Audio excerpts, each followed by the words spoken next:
Bismillahirrahmanirrahim. Assalamualaikum warahmatullahi wabarakatuh. Saya Nina Herlina, Guru Pendidikan Agama Islam dari SMA Negeri 1 Kota Bogor, akan menyampaikan materi perkembangan Islam di Indonesia atau rahmat Islam bagi Nusantara.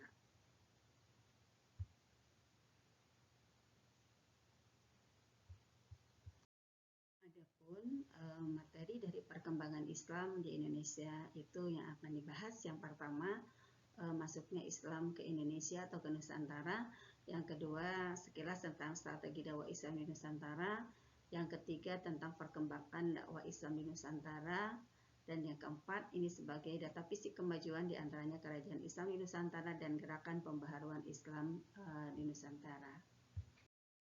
Adapun masuknya Islam ke Nusantara atau ke Indonesia, ini adalah diantaranya ada tiga teori yang terkenal. Yang pertama adalah teori Mekah. Menurut teori Mekah, Islam datang ke Indonesia melalui para pedagang Muslim, yaitu pada abad ke-7 Masehi. Kemudian yang kedua adalah teori Persia. Menurut teori Persia, Islam datang melalui para pedagang Gujarat yang sebelumnya singgah di Gujarat, lalu ke Nusantara pada abad ke-13 Masehi. Dan yang ketiga adalah teori Gujarat. Islam datang dari wilayah Gujarat, India melalui peran para pedagang Muslim Gujarat pada abad ke-13 Masehi. Adapun strategi dakwah Islam di Nusantara, yaitu yang pertama melalui perdagangan. Ini diawali pada abad ke-7 Masehi sampai 16 Masehi. Islamisasi melalui perdagangan ini sangat menguntungkan karena dilakukan oleh seluruh bangsa Indonesia atau seluruh rakyat Indonesia di Nusantara. Kemudian yang kedua melalui perkawinan. Melalui perkawinan ini strategi ini dilakukan karena dengan perkawinan akan menambah daripada jumlah penduduk Indonesia yang beragama Islam. Yang ketiga adalah melalui pendidikan, karena dengan pendidikan orang akan paham terhadap ajaran Islam. Yang keempat adalah tasawuf. Tasawuf merupakan cara mensucikan jiwa dan menjernihkan akhlak. Salah satu sifat khas dari ajaran ini adalah akomodasi terhadap budaya lokal, sehingga banyak masyarakat Indonesia tertarik untuk memeluk agama Islam. Kemudian yang kelima adalah melalui kesenian. Melalui kesenian ini adalah yang terkenal adalah dilakukan oleh para wali songo.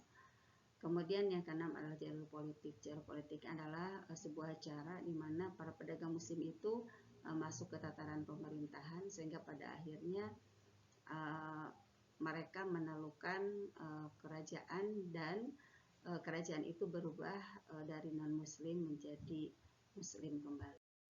Adapun perkembangan dakwah Islam di Nusantara. 1. Perkembangan Islam di Sumatera. Yang menyebarkan adalah Abdullah Arif sekitar tahun 1440 Masehi. Agama Islam masuk ke Sumatera Selatan. Mubalik yang membawa Islam yaitu Sunan Ampel atau Raden Rahmat. Yang kedua, perkembangan Islam di Kalimantan, Maluku, dan Papua.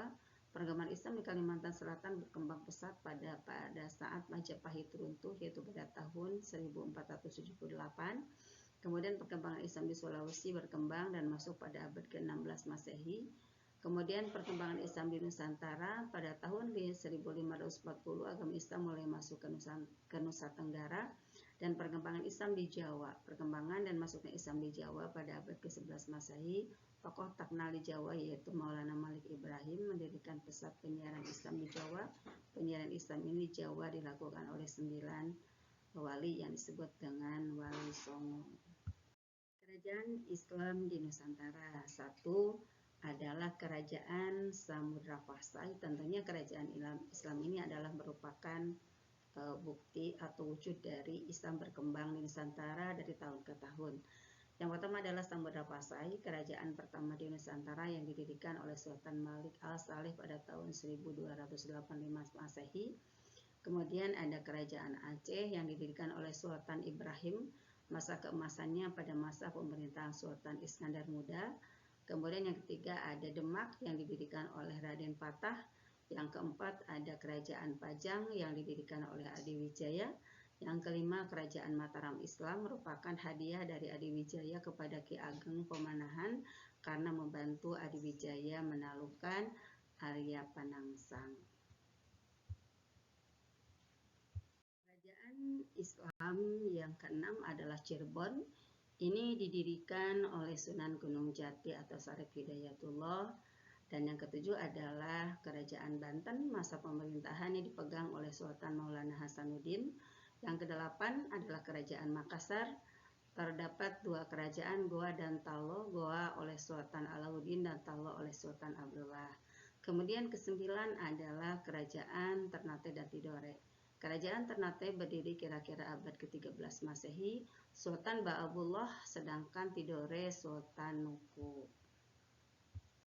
Kemudian sebagai bukti juga bahwa Islam berkembang di Indonesia itu adanya gerakan pembaharuan Islam di Indonesia. Yang pertama adalah gerakan Thalib. Gerakan Thalib adalah gerakan di bidang pendidikan sekolah Thalib oleh Haji Abdullah Ahmad dan Haji Rasul pada tahun 1906 Masehi. Kemudian ada gerakan Jamiat Khair. Ini didirikan pada tanggal 17 Juli 1905 oleh para bangsawan Arab. Yang ketiga adalah Al-Irsyad, didirikan oleh kaum pedagang Arab. Gerakan ini tidak dipisahkan oleh Syekh Ahmad Syurkati yang menyumbang semangat pembaharuan dan menghapus diskriminasi. Dan yang keempat adalah Persyarikatan Ulama yang didirikan oleh Abdul Halim di Majalengka. Yang kelima adalah Gerakan Nahdlatul Ulama didirikan oleh Kiai Hasyim Asy'ari pada tanggal 31 Januari 1926.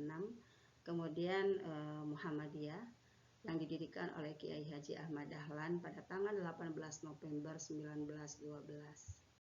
Demikian tentang perkembangan Islam di Indonesia.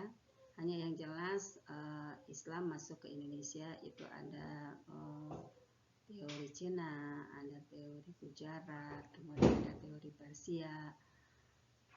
Dan kalau kita lihat setelah masuk ke Indonesia ini semakin berkembang, dan perkembangan itu dibuktikan dengan yang pertama dari sisi banyaknya kerajaan Islam di Indonesia.